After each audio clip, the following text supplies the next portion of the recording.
Shri Gurubhyo Namaha. Hari Om. Hare Rama, Rama Rama, Hare Hare.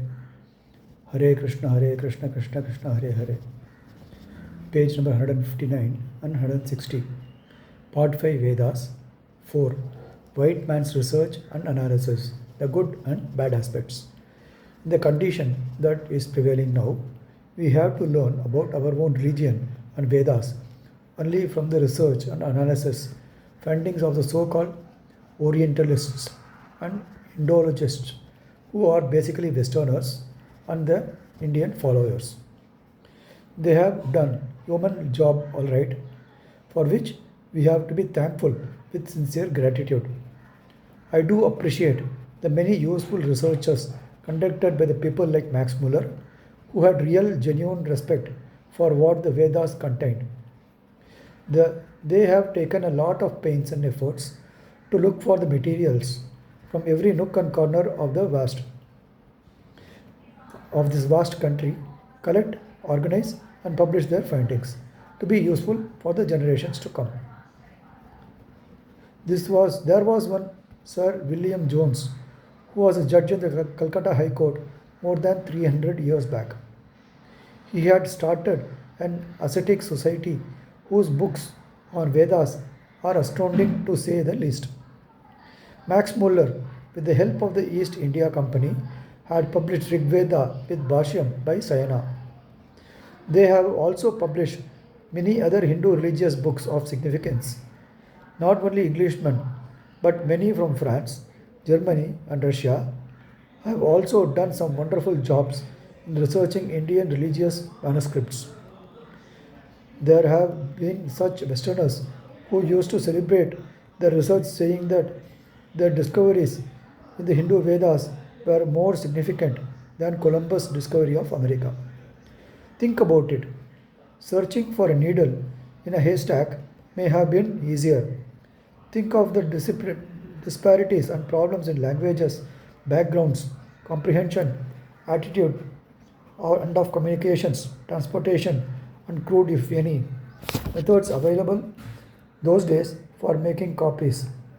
Think of the difference to part with matters of religious significance and hand them over to people who are untouchable, Paradesi, also known as foreigners, who may be non-vegetarians, for all you know. Still, despite insurmountable difficulties, Vedas, its Angas and Upangas, with Dharma, Griha, Sutras, have been collected from all over the country and published with authoritative translations and commentaries. Not only Vedas, Tantra and Kundalini Yoga were made world famous only by the singular contributions of Sir John Woodruff, who was an officer in the Indian Railways, writing with the pseudonym Arthur Avalon. There have been many such do-gooders amongst the Britishers. Lord Curzon, when he was a viceroy, enacted the Protection of Ancient Monuments Act, which was instrumental in saving many Hindu temples from being demolished. One Mr. Ferguson photographed all the temples in the country for their architectural and sculptural beauty, indicative of the sophistication of our cultural heritage, and published them. Mr. Cunningham, Mr. Mortimer Wheeler, Sir John Marshall are the archaeologists worth quoting for their contributions in the ideology. One Mr. McKinsey collected the palm leaf manuscripts from all over the country. It was during his time or shortly afterwards that the government department of epigraphy came into being. Thus, though the British rule was a period of slavery for this country, there were individual great persons who did lot of good on their own individual capacity or as agents of the government. But the main aim of the Britishers as the rulers of the country was to sustain themselves in power forever. So, it was a confirmed government strategy of theirs to explore all possible ways and means to identify, create, and expand as much differences as possible based on the logic and or on fiction and canard, if need be, between people and people at every level of the fabric of Indian society. The so-called Orientalist and Indologist as an arm of the government, were mainly interested in such direction of purpose. To spread the Christian religion was another motive.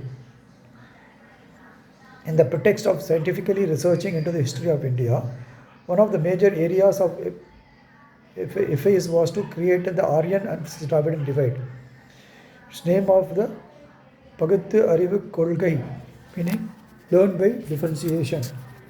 Anything beyond their understanding and comprehension was called allogical, symbolic, or mythological, open to any misinterpretation. As per the theory of evolution, the interpreters were all far advanced, modern, and sophisticated in their opinion. The rishis of yore, they were interpreting very crude primitives. This would be the background of their approach to analysis and interpretation. Then they were also those making a show of their balanced, unbiased approach, mainly interested in ridiculing the Indian heritage, so as to favorably impress upon the Indians here to conversion into Christianity. The same logic went hand in hand in impressing people back home about their missionary zeal. I must, however, accept that there were always some exceptions to the trend.